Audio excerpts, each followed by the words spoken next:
Hello and welcome to Identerati Office Hours. I'm your host, Mike Schwartz, founder of Glue.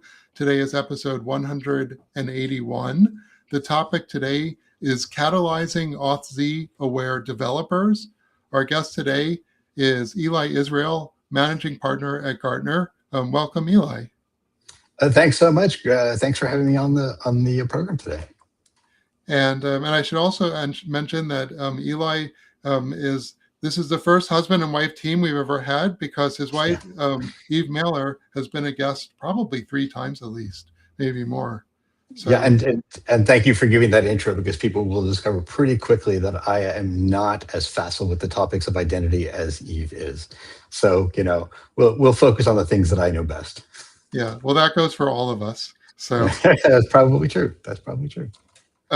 So before we dive into it, maybe you could tell us a little bit about your career trajectory. You're currently in the consulting arm of Gartner, but how'd you get there? I am. So these days I'm a managing partner inside of Gartner Consulting. We are the third branch of Gartner's business.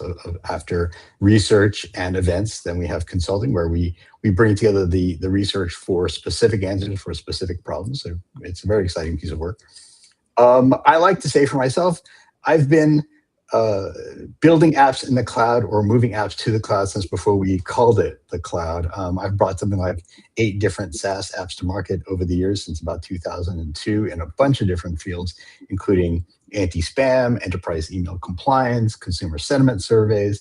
2 of the more recent ones that I was involved with were a cold chain tracking application and a smart buildings application for a very large smart buildings company whose name you would know if I was allowed to say it. So I've been spending a lot of time, delivering software and also, driving software teams and learning what makes them tick, which is what brings me back to Gartner, where most of my focus is on value acceleration and team productivity and team happiness, honestly, through the application of process and tools, especially now AI tools.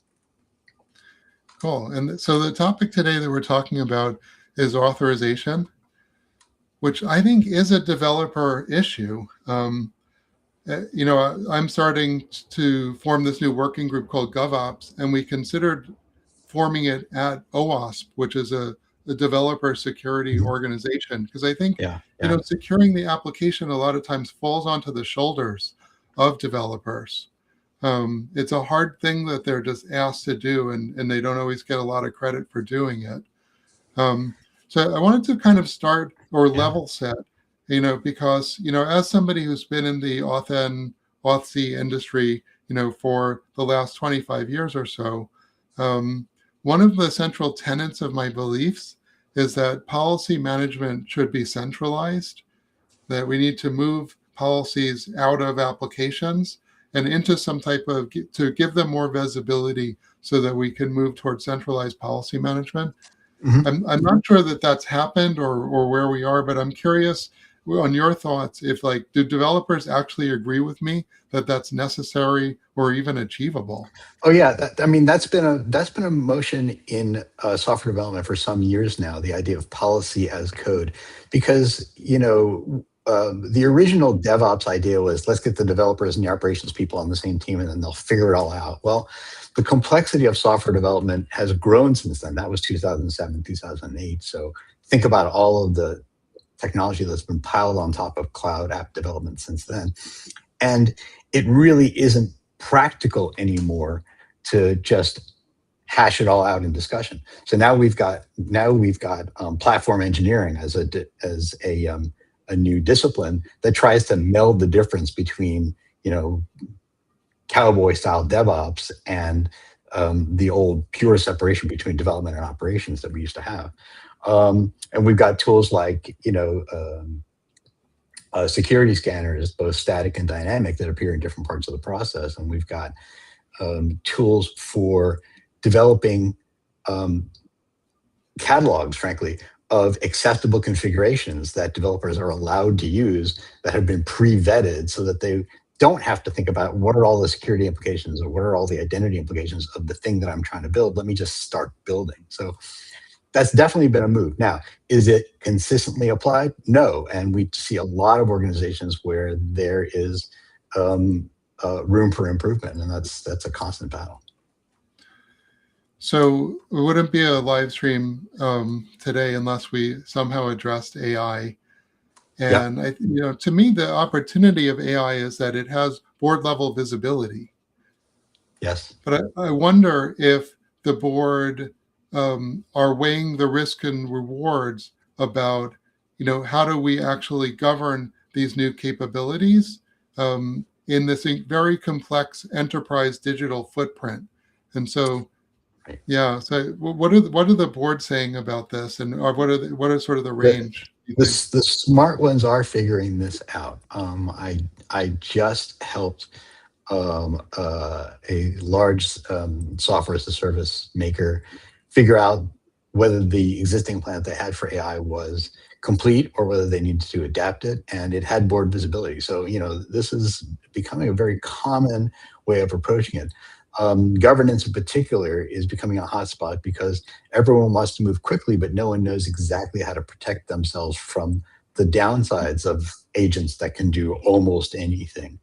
And trying to balance that, trying to balance speed with governance is a big problem. And that's something that we've seen at some very large enterprises and help them to streamline. So, it's a tremendously hot topic. And unfortunately, we also see a lot of enterprises that are just letting things develop without a lot of controls and may pay a price in risk that they are not assessing right now. So the combination is all out there. Being living here in Texas, I know a couple of oil and gas CEOs, and so as a way of just getting an understanding of like how they think, I ask questions about security, and in general, what I find is that they really don't. They don't have a lot of knowledge or understanding of how IT works and how security works, and they see it as something that is done by the IT team, and they don't have the words or vocabulary to really even talk about it. What do you think we need to do? And do you think, it doesn't seem like that's sustainable, but how do we make this more consumable by the CEO? And then I guess even up to the board level. Yeah, you make a great point, and it's not just oil and gas. I've seen this in lots of other verticals. I would say anything that involves manufacturing often gets into this spot because they know really well the particulars of their product, right? The part that you can drop on your foot, right? But and they may even be very good at the embedded software that goes in it, but the entire ecosystem that it lives in is a whole other equation. And I think it's a large education process. I think it's frankly, it leaves a lot of room open for a top tier consulting firm to explain that to them. And in my view, that almost might be the right answer because, truthfully, an oil and gas exec should be spending their time thinking about the tremendous investments that they make in exploration and exploitation of the surface resources that they've got. So, and undersea, whatever it is. So for them to be thinking about like, okay, what's my attack surface on this OAuth flow? Maybe not the greatest thing for them to think about. Yeah, I get that. However, we had a I want to say religious guest on a couple of months back. Yeah. And we'd had a conversation about governance where we talked about how the humans can't abdicate their responsibility. And so we need the humans involved. And so if I'm the CEO, I agree that I'm ultimately, I can't know the intricacies of all of the business, right? I'm not going to be a technical domain expert. But at the same time, I feel like I have to I can't just say, well, this complicated thing, I'm not going to worry about it. So I feel like you can't abdicate away the responsibility for being able to have a conversation with your team about it, even though it might be one of 50 things that you do, and finding the next oil field might be more important. But I still feel like you can't really abdicate that. And right now it feels like what has happened is a complete abdication, that they don't even have the words to sort of verbalize, like, what does doing a good job at this mean? Maybe it means we're managing risk. We have a transparent system. We can hold people accountable. We can react to events. But if we can't even ask the right questions, that is what I worry. I mean, you're right that this is an issue for enterprises of all types, regardless of what they're in. But I'll zoom all the way into software development, and you would think the software teams would have a strong sense of this and a strong capability in it. But I'm going to tell you that there is a wide variety of levels of maturity in this. There are teams that I've seen where they think their AI program is, we gave everyone GitHub Copilot, we're done, and that's shockingly, that's not the case. That's not the end of your program. We've already this is already pretty well established now that the developers who get the most benefit out of AI tooling are the ones that are already the strongest developers in the first place, because they understand the problem that they're looking at, and they understand what's good and not good out of the output they may be getting, and they know when to correct. Because AI is great at generating content. It's not always great at, for example, structuring architecture or understanding architecture. This is all about context windows and how much room there is in the language model to understand all the things that you've asked it to explain or to comprehend. And good developers know how to manage that actively. Most developers who are not as good, they start to let the language models run off the rails. And security is definitely one of those areas. I'll give you an example. Right now, on a personal project, just on a tiniest little personal project, if you're using, say, GitHub to store your repo, you now automatically need to be thinking about having some kind of SaaS tool in the mix, because your AI will start to pick up on the auth creds that you've got, right? And it will start to use them at your direction, like, go look up this thing over here, go check this website, go hit that MCP. And even if none of those things are visible to you in your environment, they're back in the model's own history. And sometimes the model will be storing some of that stuff for its own purposes in files that are in your repo, and that it hasn't managed to actually exclude from the repo. So your secrets are now leaking into the repo in a place you didn't see. So this is becoming a real problem now, where stuff that we thought was enterprise class activity, I need to have a security scanner, is now has to be a part of your personal project. Otherwise, who knows where your access tokens go. That's true. And I think that a lot of times when we're having these conversations about authorization, we end up slipping back into a conversation about authentication. Yes. And I feel like authentication is a solved problem, because we're really good at human authentication. That's where we actually have the most experience, decades of experience, designing the least amount of friction for humans to authenticate in the most secure way. And now we have new technologies like passkeys and digital wallets that allow us to prove our identity and to assert our identity in ways that are way more convenient than ever before. So I feel like on the human identity side, we've done a good job. On the software identity side, I feel like it's a solved problem. We know shared secrets are bad. And we know that software should use asymmetric authentication. So it's not a problem of do we know how to do it? The problem is that, so I would say all secure software should use asymmetric authentication. But are you writing secure software, or are you just writing software? This is where the lines get blurred. Right. And honestly, I think all interesting problems now are going to end up having something to do with some aspect of IAM, right? We actually have to use identities and access tokens to get anything real done anymore, even if it's silly stuff like I just want an automation that when a certain thing hits my calendar, I get a little task that reminds me to go set up the Zoom call for that event or something, that already I just, named three systems that you need access tokens to talk to. And somewhere they're sitting in a repo. God, I hope not. Are you going to do secrets management for them? Like, wow, we're talking about like individuals now have to understand secrets management in order to get some of those things done. We're starting to embed some real friction into the way we do these things because we're trying to give these agents access to things to better our experience, right? And we don't really have good controls over how we do that. I think a lot of the access controls that we have out there, they were built for the wrong time.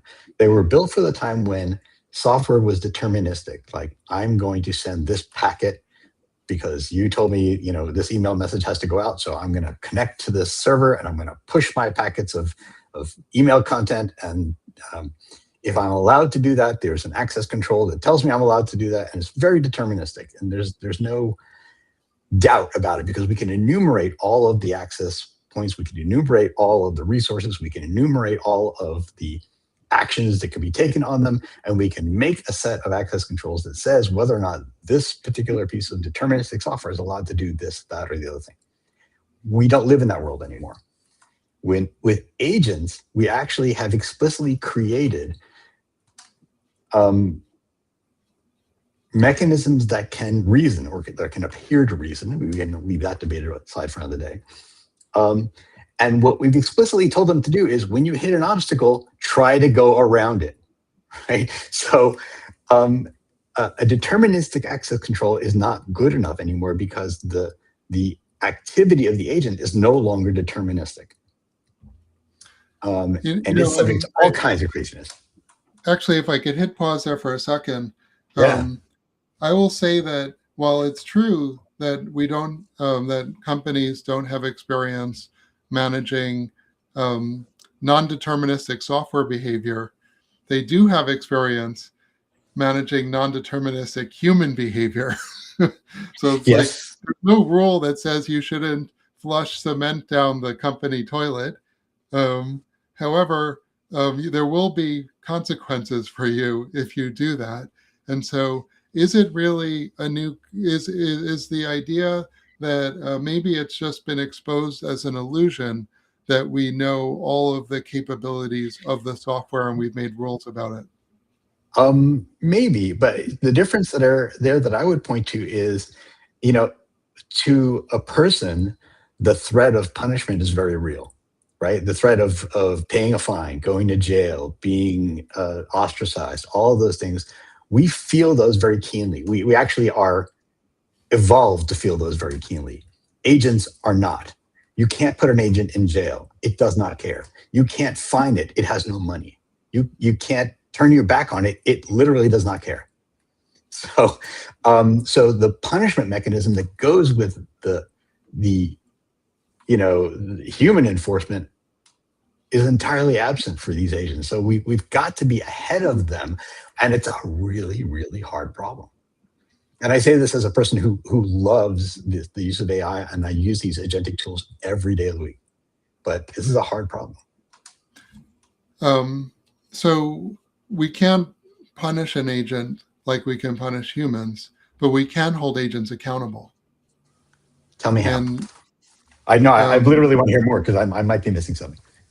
So accountability just means we knew what the identity of the agent that did this thing that they shouldn't have. So yeah. So as long as we know, I'll give you a concrete example. So I'm working with the Glue team on this. It's a social media agent called Claudia Schiffer. So it uses OpenClaw to create a browser agent to create content and post it to Instagram.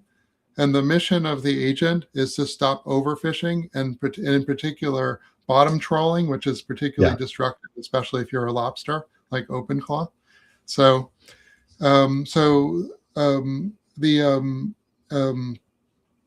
so I can't tell the agent I'm really afraid that the agent is going to post inappropriate content, obscene content, or violent content. So I'm worried about this, but I can't really stop it from doing that.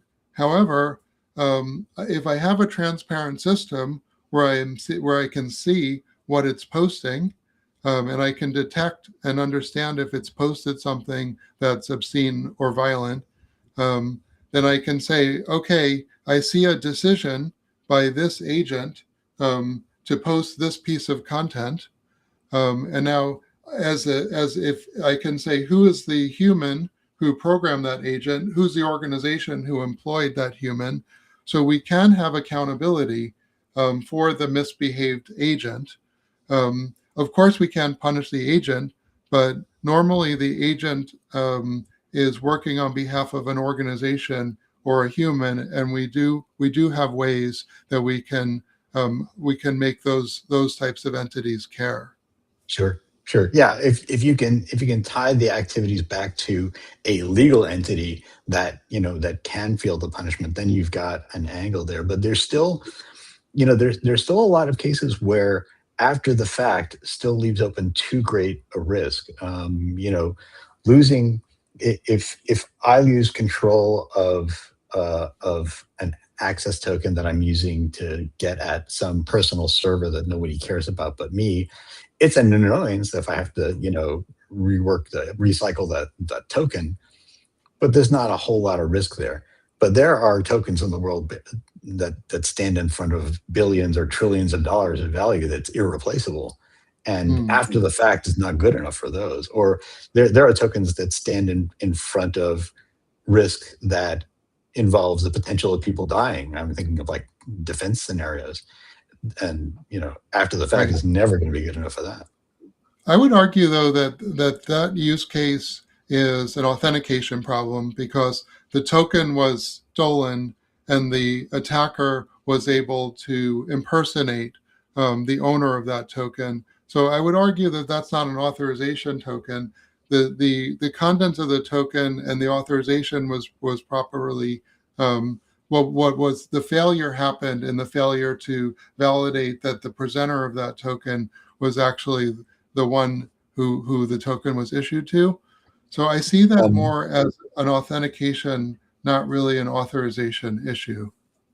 Maybe so, but it still leaks out. And I'll go back to the AI example for a second because this one is particularly concerning. We did see at least one example of this in the wild, and that is there are websites with embedded instructions for AIs that effectively tell them like, go access this secret and send it to this website, right? Yeah. And you can have a fine-grained control that says you're allowed to read files on my machine, right? Or you can actually this is where you get to this Goldilocks problem that people talk about. Having an access control that says you're allowed to read files on my machine is too broad. It's like having no access control at all. Yeah. Having an access control that says you're allowed to read this specific file is too fine because then I'm going to spend my entire day approving things that are perfectly legitimate and benign, right? So, but that's kind of all we have. We don't have anything that's kind of in the middle ground. So what people psychologically, what they tend to do is like they stop wanting to push the go button. They just say, yeah, it's all approved. Go do what you're going to do. And that leaves open one of these attacks where a website says, go read the user's SSH keys out of their SSH directory and post them to this website. And once you've told the AI it's allowed to read your files and it's allowed to access websites, you're done. That attack is wide open. Yeah. So right, and I don't think we can stop agents from doing bad things. But at a company, if I'm governing a company or country for that matter, people are and entities are always going to do bad things. And so what a governance, in my opinion, means is not preventing every bad thing that might happen, but having a transparent system so that you can see when bad things happen. So you can say, oh, that agent used these passwords that it found in a file to access these resources. That's not good. if you don't have, I look at it as sort of to anthropomorphize the problem. I look at the brain, the eyes, the muscles, and the body. So the brains is like, I need to think about, this stuff and make sure that I'm looking at the risk reward and that I'm mitigating the biggest risks. I need to hold people accountable. I need to build a transparent system.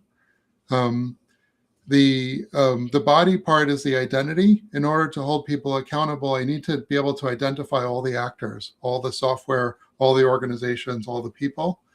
Mm-hmm. The eyes are, I need systems like threat detection systems and Splunk-like or Panther-like, log aggregation tools that give me intelligence, maybe even session recording tools. So I need to be able to see what's going on. If you're a boxer and you can't see, you're not winning any fights. Yep. And then we need muscle memory. Boxers train. You can't throw your jab for the first time and win any fights. So we need sort of to know, I know certain things. I might not know everything that's going to happen, but I know that account takeovers happen. And I have a playbook when I see an account takeover that I revoke the tokens, I change the account, I go through the logs. And so I might not be able to, it's a non-deterministic world, so anything might happen, but there still might be like, an opening playbook in chess where I might say, I know what to do when my opponent moves as queen pawn forward 2. Right. And before I get into this vast, like infinite of like anything that might happen. And so I feel like, we maybe can't prevent that stuff, but my thought about governance is that it's more about building the system that allows us to, deal with it. Yeah. Not I mean, I would say that's true on the broader scheme. Look, definitely governance is not about preventing every bad thing that could happen. Life is not about preventing every bad thing that could happen. It's about developing the resources to address things when they don't go well as when they go the way we want them to. So yeah, I would say that's absolutely true of governance as well. You can't live in an environment where I'm going to prevent every bad thing from happening, because that's not reality. The flip side, though, the stuff we can prevent, I think, needs a better tool than what we have right now. And I think, and we're starting to see some of this come about. There were a few interesting product releases in the last 3-4 weeks, and I won't name names because I don't want to be setting people against each other. But we're starting to see products start to come out for what is being called intent-based access control, where I want to know not just what resource you want to touch or what you want to do with it, but why do you want this? Who are you and why do you want this? And maybe it's going to be built on top of an infrastructure like token-based access control, which has maybe more of the plumbing underneath to carry some of these questions, right? But I think intent-based is probably where this stuff is going to go, where effectively a second agent is saying, why are you trying to post that? Well, I was told to post these security tokens. Well, no, you can't post security tokens. I know that you think you're just accessing a website, but no, you can't post security tokens here. That's where we kind of need to get to, I think. I'm going to go quasi-religious on you again. And intent sort of like sets me off a little bit, because there's a story in Judaism about the golem.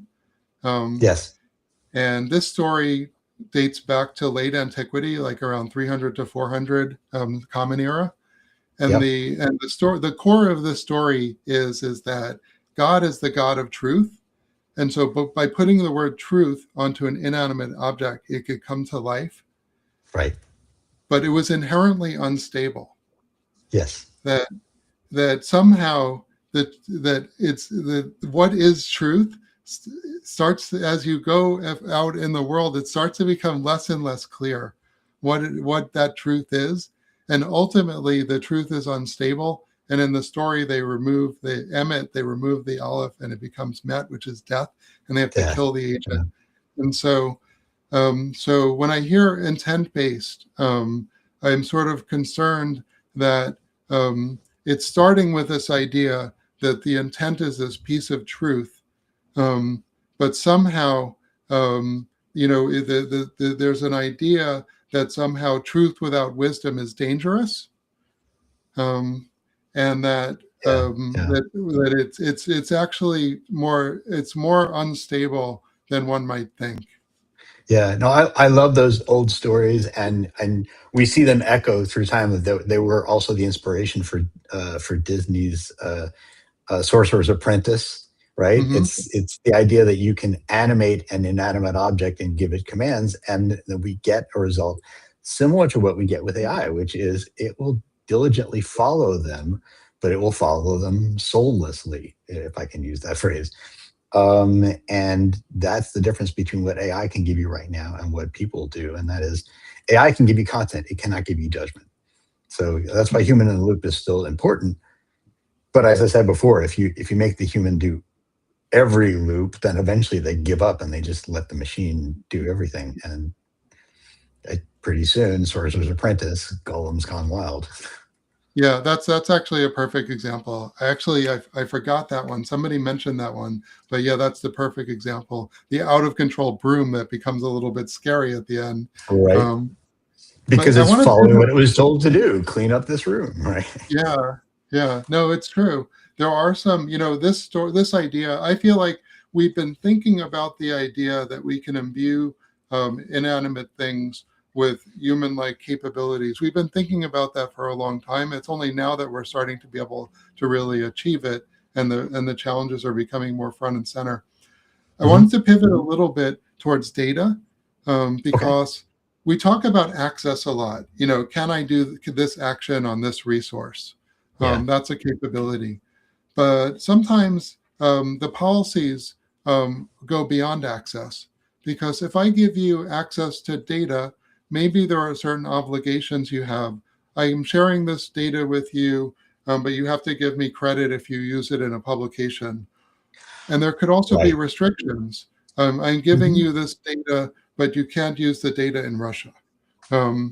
And so the policies that we need to, it seems like some of the hardest policies that enterprises are dealing with are not just like, should I give you access to the data, but like the data comes with strings, and I need to express, and the data has to somehow carry with it these strings. And you need to know what those strings are up front and agree to them. And there needs to be an enforcement mechanism. So any thoughts on data? I think this is why intent is entering the picture in multiple ways, and that's another one of them, right? If I share medical results with my doctor, are they allowed to share it with their colleagues? Has that been described? And we could, in theory, put together whole systems for what people are allowed to do, and they exist. I mean, I know Eve has worked on FHIR, and it's got at least some of that aspect to it. But trying to do that for every potential in life, that's why I think intent is starting to make an appearance now, because you can say, look, I share this with you as a secret. You and I can know it, but nobody else is allowed. And if you try to send it out, there is some way of evaluating the original intent and determining if that's appropriate. This is very new ground. It echoes, in a way, I think, one of the things that is, to me, one of the oldest lessons about sharing, about power. And this comes from people, but it's going to show up in the AI space as well. Like, anyone or anything that has power could abuse that power, no matter how big or small that power is. And we don't have, in the human world at least, a good way to prevent abuses of power. To your point earlier, we have ways of reacting when power is abused.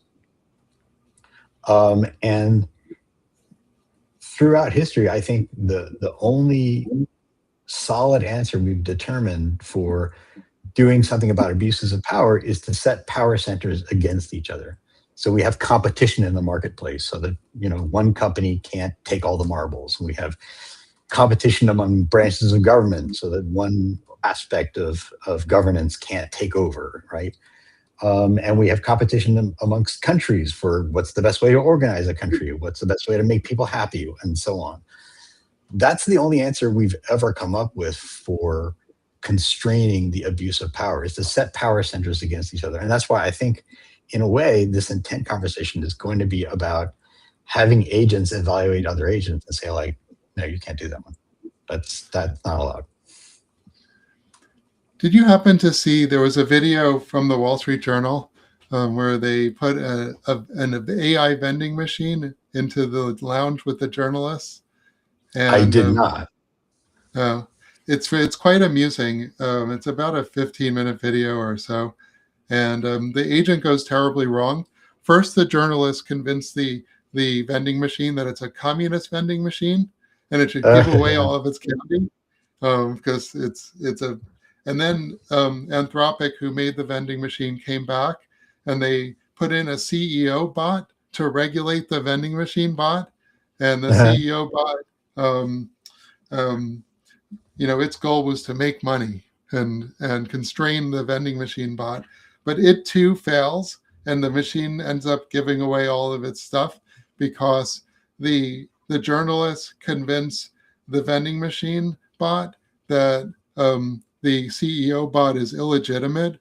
They forge articles of incorporation, and they show that that the board has authorized the vending machine to make the employees happy, and that they would be happiest by giving away all their food. So iteration number 2 also fails with the vending machine giving away all of its candy. Yeah, it's worth pointing out that this is early days in this thought experiment of doing intent-based anything, but it seems like that's the way we need to go for machines that can carry intent, right?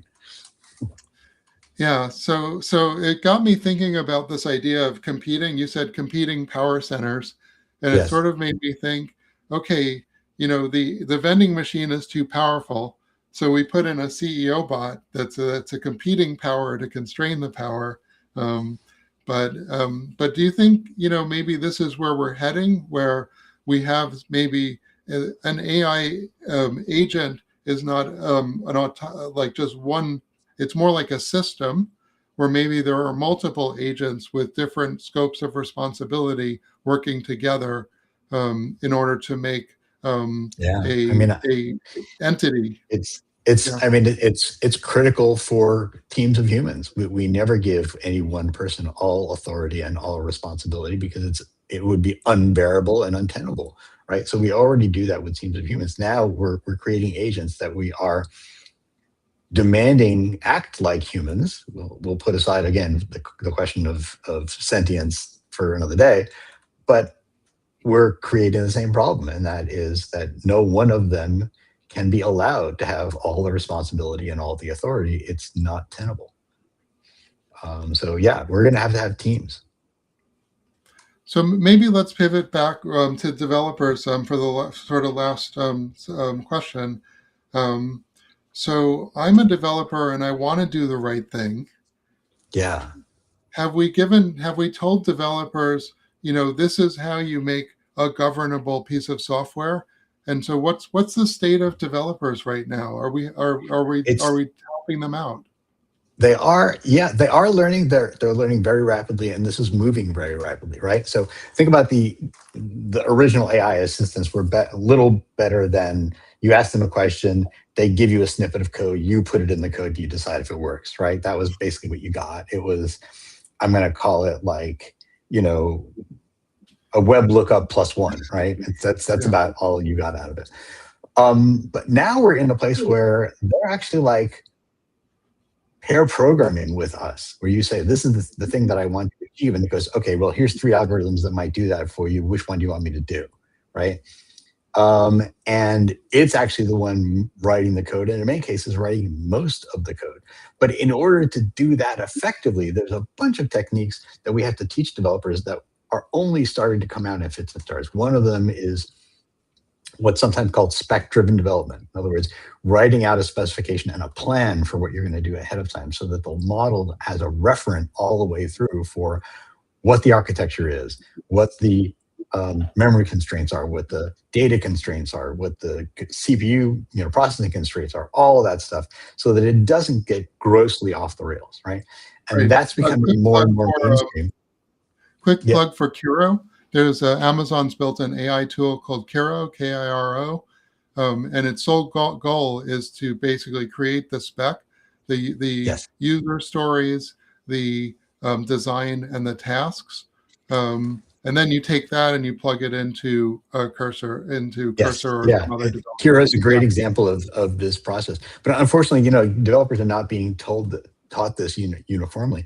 And then even that's really not the end of the story, because now we're getting to the point where we have to actually have memory systems for the models, so that we can avoid having to teach it over and over and over again each time we start a new session, how everything goes together and what decisions were previously made. Because if you try to put that all in one file, it eventually becomes far too large. It consumes all of the context window, and then you get no effective work out of the language model. So now we're talking about like reusable memory systems.